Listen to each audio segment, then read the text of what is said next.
I came here in the late 90s. The race was completely different to it is today.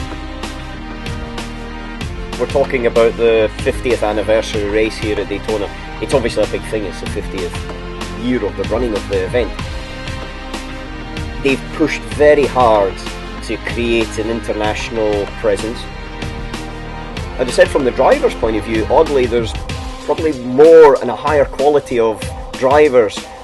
You just need to look at the DP field, you know, and there's some pretty good guys there. There's been a lot of NASCAR guys in the past, and there's IndyCar, there's some XF1, you know, there's sports cars. There's probably generally a better driver field, but maybe a little bit lesser car field. This is pre-race at the Rolex 24 at Daytona, and it's a fantastic race. The 50th anniversary of this famous event, and the debut of many new race cars from Ferrari, from Audi, the Corvette DP, and the narrow roof Riley. All of this has got these fans excited. We couldn't ask for a better day. It's the only 24-hour race in America. It's the first race of the new 2012 season. Can't be better than this. Michael, running the Ferrari here, the new one for Grand Am. Is there anything you're going to be watching for as you start these first hours? Just looking forward to the experience. I've never run Daytona, and growing up in America and watching my brother compete in this race back in the early 80s, and I've just always been a fan of the event. And so to get to experience the 50th anniversary Rolex and see all the enthusiasm, the crowd that's here, and driving a Ferrari. So Andy, you're starting the car. Talk to me about the temptation to make that move in turn one versus 24 hours. You got to balance out your aggression with your passiveness here for the entire 24-hour race. We've got the most competitive GT field in the history of the Rolex, or any 24-hour race for that matter. So we've got to go, but there's definitely a balance. If I see the opening, I'm going to go for it, but I'm not going to take any unnecessary chances. So what part of this experience compares to the other things you've done? Oh man, just driving a car is awesome. It's a Ferrari. It's my first time racing one of those. Give you the keys, say go fast. I mean, 24 hours, how can you beat that? My only other question, I thought drivers were shorter. I know, well look at my, hey, here you go. These are the other two guys on my team, and then we got Michael, who's... Okay, okay, balances out. Balances. Have a good run. Thanks a lot.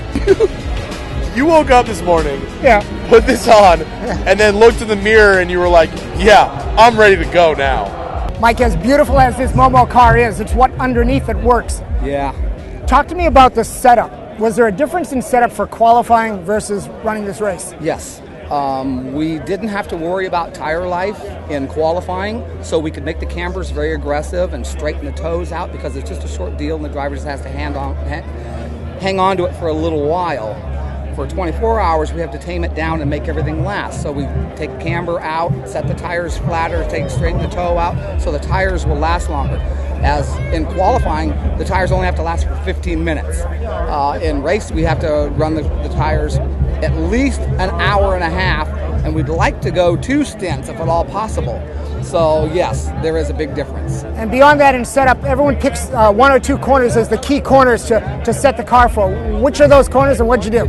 I didn't set it up for the corners. I set it up for the straightaway. Okay. The car is very straight and the wing is very flat, because I can make up more time on the front stretch than I can anywhere else. Begs the last question. Did you adjust gearing for a draft? No. Okay.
in Grand Am rules that allow this car to be sitting in the garage to still be racing.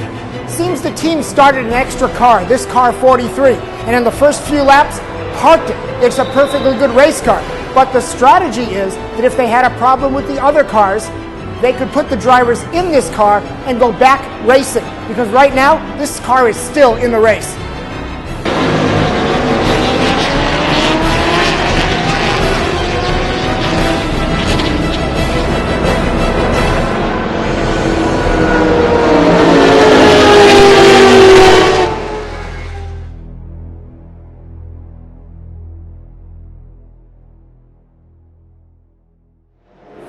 Daytona prototypes, 45 GT cars, but it's about 25% of the field that makes this race special.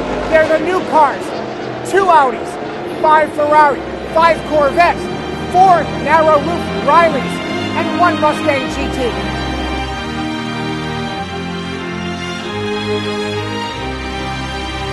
There was a lot of excitement to see Audi at the Rolex, but there were problems.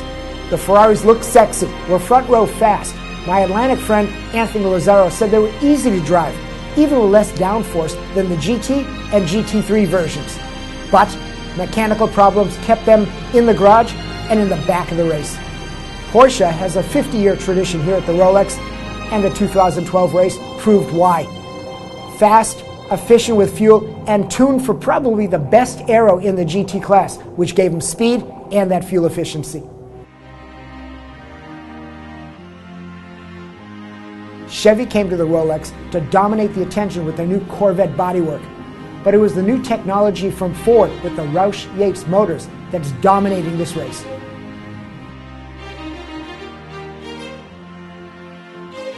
The Rolex 24 wasn't the only series with new cars. Grand Am also has the Conti Challenge for more production-based race cars. And Multimatic debuted the new 4.7-liter V8 Aston Martin Vantage. Also in Conti, we find drift star Tyler McQuarrie licking his road racing chops. The comparison of technique between road racing and drifting it's pretty simple. You know, with drifting, you're taking a car and you have to be past the limits at all times throughout your entire run. You can't even, and the further you get past the limits, the better it is for judging, and there's more smoke, the better it is for the crowds. Whereas racing, you're riding this line. You don't want to be under the limits, but you don't want to be over it. It's just this really small window, so you're kind of massaging, going back and forth, up, a little bit past the limits. You might have a little moment, a little under, where you're like, okay, I could charge that corner a little bit more. So that part of it, you're trying to finesse a race car.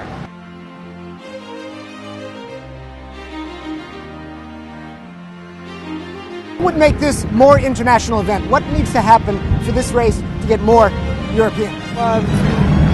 More variety of cars. And the drivers?